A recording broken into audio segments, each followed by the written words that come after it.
तो चलिए सीधे आज के इस विश्लेषण में चलते हैं। आज हम ये देखने वाले हैं कि आखिर ये बड़े बड़े मेगा सेलिब्रिटीज अपना राशन लाते कहाँ से हैं।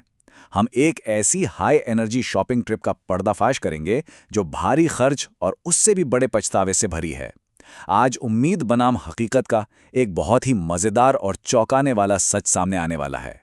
अब जरा सोचिए, क्या सच में बेहिसाब दौलत से बेहतर स्वाद खरीदा जा सकता है, या फिर यह सिर्फ अजीबोगरीब और बेतहाशा महंगी चीजों का एक दिखावा भर है? मतलब क्या कोई सच में सिर्फ एक आम के लिए 3,000 रुपये खर्च कर सकता है? आइए इसी सच्चाई को आज करीब से समझते हैं।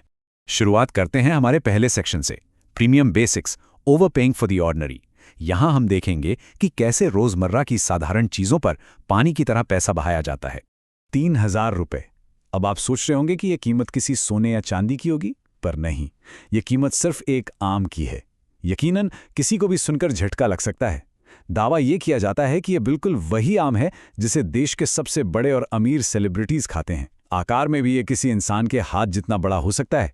पर असली सवाल तो यह है कि क्या इसका स्वाद वाकई इस भारी भरकम कीमत के लायक है? और यहीं पर आता है हमारा सबसे बड़ा कॉमेडी मोमेंट। जब इस 3,000 वाले लग्जरी आम को चखा गया तो पता है इसका स्वाद कैसा निकला? अहम जैसा कम और संतरे जैसा ज्यादा। इसके ठीक विपरीत हमारा वो क्लासिक रत्नागिरी हापुस अपने असली और मीठे स्वाद से इस महंगे आम को चुटकियों में हरा देता है। तो ये इस बात का जीता जागता सबूत है कि ढेर सारे पैसों से आपको हमेशा बेहतरीन स्वाद नहीं मिल सकता। अब प्रीमियम बेसिक्स की इसी लिस्ट में अगला नंबर आता है 500 रुपये का। और गैस कीजिए ये कीमत किस चीज़ की है? लेज आलू चिप्स के एक साधारण से पैकेट की, जिस पर बकायदा बोलोनीज फ्लेवर लिखा हुआ है। मतलब एक चिप्स के पैकेट के लिए 500 रुपये चुकाना अपने आप में किसी मजाक से कम नहीं लगता है ना? और जब 500 रुपये वाले इस बोलोनीज लेस को टेस्ट किया गया तो ये बिल्कुल फीका और कागज जैसा पतला निकला। इसमें कोई खास स्वाद था ही नहीं, बस महंगे ब्रांड का एक टैग चिपका था। इसका सीधा सा मतलब यह है कि किसी भी लोकल दुकान से मिलने वाला वो अपना 10 रुपये वाला नॉर्मल लेस का पैकेट स्वाद के मामले में इस विदेशी वर्जन की पूरी तरह से धज्जियां उड़ा देता है। चलिए अब बढ़ते हैं हमारे दूसरे सेक्शन की तरफ, brand and packaging gimmicks, the game of pop culture IP.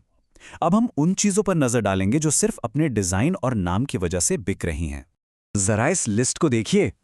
130 रुपये के पोकेमॉन ओरियो, 675 रुपये का कैंडी बर्गर, 700 रुपये की मिस्टर बीस्ट चॉकलेट और 300 रुपये की पिंक फैंटा। हो क्या रहा है यहाँ? लोग सिर्फ कार्टून किरदारों के ठप्पे वाले स्नैक्स, मजेदार आकार वाली कैंडीज और बाहर से इंपोर्ट किए गए यूट्यूबर्स के ब्रांड्स के लिए बिना सोचे समझे भारी भरकम कीमत चुका रहे हैं। लेकिन जब हकीकत सामने आती है तो वो काफी कड़वी होती है। ये पोकेमॉन ओरियोज दरअसल और कुछ नहीं है, बस वही नॉर्मल स्ट्रॉबेरी फ्लेवर वाले ओरियो हैं जिन पर सिर्फ एक अलग डिजाइन छाप दिया गया है। और वो बड़ा सा कैंडी बर्गर, वो भी सिर्फ एक साधारण सी चॉकलेट है जिसे बड़ी चालाकी से बर्गर का रूप दे दिया गया है ताकि आपसे ऊंचे दाम वसूले जा सके। यहां तक कि अगर बाहर से आई हुई मिस्टर बीस डार्क चॉकलेट का स्वाद असल में काफी अच्छा भी हो, फिर भी 700 रुपये का ये प्राइस टैग किसी के भी पसीने छुड़ा सकता है। इतनी भारी कीमत देखने के बाद तो बस यही लगता है कि इन विदेशी ब्रांड्स को कम से कम लोकल मार्केट के हिसाब से अपनी कीमतें तय करनी चाहिए। पैसा और संतुष्टि, इन दोनों के बीच का रिश्ता भी यहाँ बेहद निराशाजनक है। अब देखिए, 300 रुपये की पिंक फैंटा का स्वाद किसी साधारण फ्लेवर्ड पानी जैसा है, और 300 रुपये की वो विदेशी व्हाइट किटकैट, उसका स्वाद भी एकदम बकवास निकला। तो ये बात तो 100% साबित हो जाती है कि सुंदर और अट्रैक्टिव पैकेजिंग आपको अच्छे स्वाद की कोई गारंटी नहीं देती। अब आते हैं तीसरे सेक्शन पर, the एब्सर्डली novel, paying for weirdness. यहां से ये पूरी शॉपिंग ट्रिप बेतुकेपन की सारी हदें पार कर देती है। खाने वाले फूल। जी हाँ, 150 रुपये में बिकने वाले ये असली और बेहद खुशबूदार फूल खास तौर पर सैलेड में डालकर खाने के लिए बेचे जा रहे हैं। लेकिन दिक्कत यह है कि इनकी महक बिल्कुल किसी बगीचे में खिलने वाले फूलों जैसी होती है। इन्हें देखकर ही ये डर सताने लगता है कि कहीं इन्हें खाने से पेट ना खराब हो जाए। मतलब इंसान नॉर्मल खीरे टमाटर छोड़कर आखिर फूल क्यों ही खाना चाहेगा? और फिर एंट्री होती है इस बहरूपिये पिंक केले की। ये एक ऐसा फल है जिसकी कीमत हमारे नॉर्मल केले से 10 गुना ज्यादा है, लगभग 50 रुपए। लेकिन असल में ये क्या है? सिर्फ एक अजीब से रंग का, जरूरत से ज्यादा मुलायम और बहुत ही सस्पेक्टेड सा फल, जिसे केला कहना भी गलत ही होगा। ये लिटरली सिर्फ एक महंगा दिखावा है। लेकिन रुकिए, इस पूरे एक्सपेरिमेंट का जो सबसे बड़ा आर्थिक पछतावा था जिसने सच में होश उड़ा दिए वो था 2230 रुपए का एक आइटम। चलिए देखते हैं कि ये क्या था। 2000 रुपए से भी ज्यादा कीमत का ये आइटम था ब्लैक डेविल कॉर्न, यानी काले रंग का भुट्टा।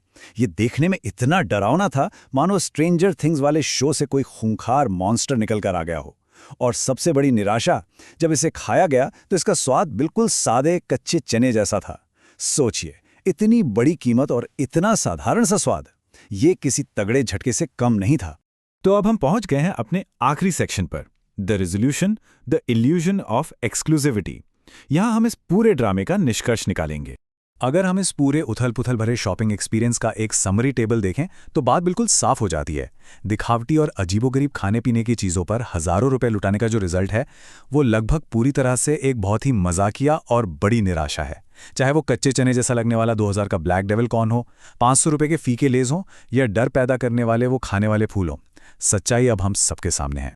और इसी के साथ ये बात बिल्कुल 100% सच साबित होती है कि सड़क किनारे मिलने वाला 20 रुपए का एक गर्मा गर्म भुना हुआ भुट्टा या किसी भी लोकल दुकान का 10 रुपए वाला चिप्स का पैकेट, इन स्वादहीन और दिखावती चीज़ों पर लुटाए गए हज़ारों रुपयों की तुलना में आपको कहीं ज़्यादा खुशी देता है। वही असली मज़ा तो अपनी उसी सादगी में ही है। तो आखिर में जैसे जैसे हम सेलिब्रिटीज़ की इन कीमतों और असल दुनिया की वैल्यू के बीच के इस अजीब से फ़र्क को समझते हैं, तो एक बहुत ही गहरा सवाल हमारे सामने आता है। क्या सच में बेहिसाब दौलत इंसान को सिर्फ एक बहुत ही महंगा पछतावा खरीदने के काम आती है? इस सोचने पर मजबूर कर देने वाले सवाल के साथ हम आज के इस एक्सप्लेनर को यहीं ख़त्म करते हैं। इतनी मज़ेदार जानकारी के साथ हमारे सफ़र में बने रहने के लिए बहुत बहुत शुक्रिया।